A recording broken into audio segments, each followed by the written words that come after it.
Assalamualaikum warahmatullahi wabarakatuh. Alhamdulillahirabbil alamin. Assalatu wassalamu ala asyrofil anbiya'i wal mursalin wa ala alihi wa ashabihi rasulillahi ajmain.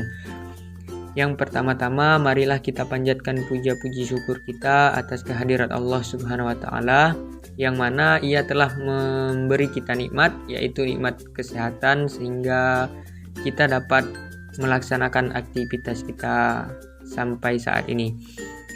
Kemudian selawat berangkaikan salam junjungan alam Nabi besar Muhammad Shallallahu Alaihi Wasallam yang mana beliau telah membawa kita dari zaman jahiliyah sehingga zaman Islamiyah, dari zaman kebodohan sehingga zaman yang berilmu pengetahuan seperti yang kita rasakan saat ini. Baiklah, langsung saja saya ingin memperkenalkan kelompok saya. Saya Khairus Sujai. Halo, saya Cindy Sinora. Assalamualaikum warahmatullahi wabarakatuh. Saya Sarah Yudis. Halo semua, saya di sini Raihan. Baiklah, selanjutnya untuk materi yang pertama saya serahkan kepada saudara Raihan. Kepada saudara Raihan, dipersilahkan. Halo, di sini saya Raihan, ingin membacakan dari konsep membaca. Nah, sebelum itu, pertama kita membaca dari pengertiannya dulu ya. Apa itu sih membaca? Membaca adalah proses lengkap antara kegiatan yang mengandung komponen fisik dan mental. Dalam hal ini, arti membaca memiliki kandungan yang menjelaskan tentang hubungan secara fisik dalam menerjemahkan tulisan atau catatan dengan mental, yaitu memahami dari hasil terjemahan teks atau tulisan menjadi maksud-maksud tertentu sesuai dengan catatan-catatan yang diterjemahkan. Nah, membaca ini merupakan perkembangan keterampilan yang bermula dari kata dan berlanjut kepada membaca kritis. Mengartikan membaca sebagai suatu kegiatan memahami pola-pola bahasa dalam penampilannya secara tertulis untuk memperoleh informasi. Nah, selanjutnya itu ada tujuan membaca. Tujuan membaca. Pada dasarnya ini kegiatan membaca bertujuan untuk mencari dan memperoleh pesan atau memahami makna melalui bacaan. Tujuan membaca ini tersebut akan berpengaruh kepada jenis bacaan yang dipilih. Nah, di sini ada 7 macam-macam dari kegiatan membaca. Yang pertama, reading for details or facts, membaca. Nah, selanjutnya itu ada tujuan membaca. Pada dasarnya, kegiatan membaca bertujuan untuk mencari dan memperoleh pesan atau memahami makna melalui bacaan.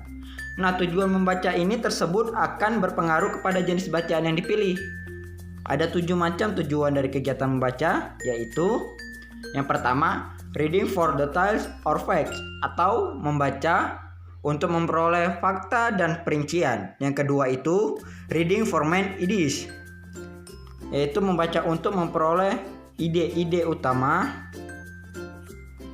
Dan yang ketiga itu reading for sequence or organization, yaitu membaca untuk mengetahui urutan atau susunan struktur karangan. Dan yang keempat itu reading for inference, yaitu membaca untuk menyimpulkan. Dan yang kelima, reading to classify. Nah, di tujuan membaca ini tertentu menuntut teknik membaca tertentu pula. Ada beberapa macam variasi tujuan membaca, yaitu membaca untuk tujuan studi atau telaah ilmiah. Dan yang kedua, membaca untuk bertujuan menangkap garis besar bacaan. Yang ketiga, membaca untuk menikmati karya sastra. Dan yang keempat, membaca untuk mengisi waktu luang. Dan yang kelima, membaca untuk mencari keterangan tentang suatu istilah. Selanjutnya itu ada fungsi membaca. Nah, di fungsi membaca ini kegiatan membaca yang sangat bermanfaat. Itu bahkan ada yang menyatakan sebagai jantungnya pendidikan. Fungsi ini memiliki banyak fungsi, yang diantara lain yang pertama, fungsi intelektual, fungsi pemacu kreativitas, fungsi praktis, fungsi rekreatif, fungsi informatif, pembunuh sepi, fungsi religius, dan fungsi sosial. 3 pandangan tentang pemahaman membaca. Yang pertama, model membaca bottom up. Model membaca ini dibangun atas asumsi bahwa proses pengalihan tulisan menjadi makna bermula dari sesuatu yang tercetak. Proses itu diawali dengan pembacaan simbol menuju makna. Dengan demikian, pembaca pertama mengidentifikasi ciri huruf-huruf, menghubungkan ciri-ciri itu bersama-sama menjadi huruf, mengombinasikan huruf-huruf itu sebagai pola ejaan, menghubungkan pola ejaan dengan kata, kemudian terus ke kalimat, paragraf, dan proses tataran teks. Dan yang ketiga, model membaca interaktif. Proses membaca dalam model interaktif ini merupakan perpaduan antara dua model proses membaca, yaitu bottom up dan top down. Model membaca interaktif dibangun atas asumsi bahwa proses pengalihan tulisan menuju makna melibatkan penggunaan, baik pengetahuan awal maupun tulisan. Proses ini diawali dengan membuat prediksi makna dan atau membaca simbol grafis. Yang kedua, model membaca top down. Model membaca top down dibangun atas konsep bahwa proses pengalihan tulisan menjadi makna bermula dari 13 pengetahuan awal pembaca. Proses ini diawali dengan membuat prediksi atau menembak makna sejumlah unit tulisan. Pembaca membaca simbol grafis menjadi suara untuk mengontrol hipotesis makna. Model top-down menekankan bahwa proses informasi selama membaca dipicu oleh pengetahuan awal pembaca dan pengalaman yang berhubungan dengan pesan penulis. Teknik membaca. Untuk menemukan informasi secara efisien, ada beberapa teknik membaca yang digunakan, yaitu 1. Baca pilih, ialah bahwa pembaca memilih bahan bacaan dan bagian-bagian bacaan yang dianggapnya relevan atau berisi informasi fokus yang ditemukannya. Yang kedua, baca lompat, ialah bahwa pembaca dalam menemukan bagian yang melampaui bagian-bagian lain. Yang ketiga, baca layak, yaitu membaca dengan cepat untuk mengetahui isi umum suatu bacaan atau bagiannya. Dan yang keempat, baca tetap, yaitu membaca dengan cepat dan dengan memusatkan perhatian untuk menemukan bagian bacaan yang berisi informasi fokus yang telah ditentukan. Assalamualaikum warahmatullahi wabarakatuh. Nama saya Cindy Sinora. Saya ingin menjelaskan sedikit tentang jenis-jenis membaca. Yang pertama, jenis membaca nyaring. Membaca nyaring ialah kegiatan membaca dengan mengeluarkan suara, atau kegiatan melafalkan lambang-lambang bunyi bahasa dengan suara yang cukup keras. Membaca nyaring bertujuan agar seseorang mampu mempergunakan ucapan dengan tepat, membaca dengan jelas, tidak terbata-bata, membaca dengan tidak terus-menerus melihat pada bahan bacaan, membaca dengan menggunakan intonasi dan lagu yang tepat dan jelas. Beberapa faktor yang perlu diperhatikan pembaca dalam membaca nyaring. Yang pertama, ada pembaca harus mengerti makna serta perasaan yang terkandung dalam bahan bacaan.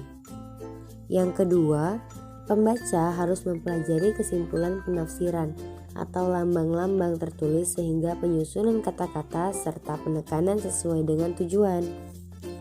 Yang ketiga, pembaca harus memiliki kecepatan mata yang tinggi serta pandangan mata yang jauh. Yang keempat, pembaca harus mengelompokkan kata-kata dengan baik dan tepat agar jelas maknanya bagi para pendengar. Selanjutnya ialah membaca senyap atau membaca dalam hati.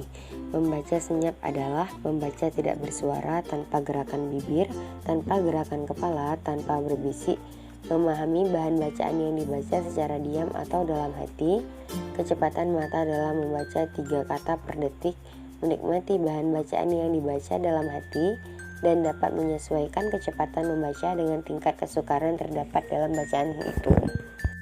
Membaca dalam hati atau membaca senyap dapat dibagi 2, yaitu yang pertama, membaca ekstensif. Membaca ekstensif itu berarti membaca secara luas, Membaca ekstensif meliputi membaca survei, membaca sekilas, dan membaca dangkal. Ada 3 tujuan utama dalam membaca sekilas, yaitu yang pertama lagi untuk memperoleh suatu kesan umum dari suatu buku atau artikel. Yang kedua untuk menemukan hal tertentu dari suatu bahan bacaan. Yang ketiga untuk menemukan atau menempatkan bahan yang diperlukan. Yang kedua ada membaca intensif. Membaca intensif adalah studi saksama, telaah, teliti, dan penanganan terperinci yang dilaksanakan di dalam kelas terhadap suatu tugas yang pendek, kira-kira 2-4 halaman setiap hari. Membaca intensif dibedakan atas membaca telaah isi dan membaca telaah bahasa. Mengukur kemampuan membaca. Mengukur kemampuan membaca ialah jumlah kata yang dapat dibaca per menit dikalikan dengan presentasi pemahaman isi bacaan. Mengukur kemampuan membaca terbagi menjadi 3. Yang pertama, pengukuran kecepatan membaca. Tumbuh Polon telah membuat rumus untuk mengukur kecepatan pembaca seorang siswa, yaitu dengan membagi jumlah kata yang dibaca pada waktu yang ditempuh oleh siswa dalam menyelesaikan bacaannya. Contoh, jumlah kata yang dibaca oleh Adi adalah 750 kata. Waktu yang diperoleh Adi dalam menyelesaikan bacaan adalah 2 menit. Kemudian, yang kedua, pemahaman isi bacaan. Cara mengetahui sejauh mana pemahaman siswa pada isi bacaan yang telah dibaca. Hal ini harus menggunakan rumus presentasi pemahaman, yaitu dengan menjawab soal tes dengan benar, dibagi banyaknya soal tes yang dijawab, kemudian dikalikan 100%. Lengkapnya lihat rumusan berikut. Mengukur presentasi pemahaman. Jumlah jawaban benar dibagi jumlah soal dikali 100% sama dengan kemampuan pemahaman. Kemudian yang ketiga, mengukur kemampuan membaca. Cara mengukur kemampuan membaca seorang siswa harus menggunakan rumus perkalian antara hasil pengukuran kecepatan membaca dengan hasil pemahaman isi bacaan. Lebih lengkapnya lihat gambar berikut. Mengukur kemampuan membaca. Kecepatan membaca sama dengan jumlah kata per waktu yang ditempuh dalam menit. Baiklah, mungkin hanya itu saja yang dapat kami jelaskan mengenai keterampilan membaca. Lebih dan kurang kami mohon maaf, kepada Allah kami mohon ampun. Wallahul muwaffiq ila aqwamit thoriq. Wassalamualaikum warahmatullahi wabarakatuh.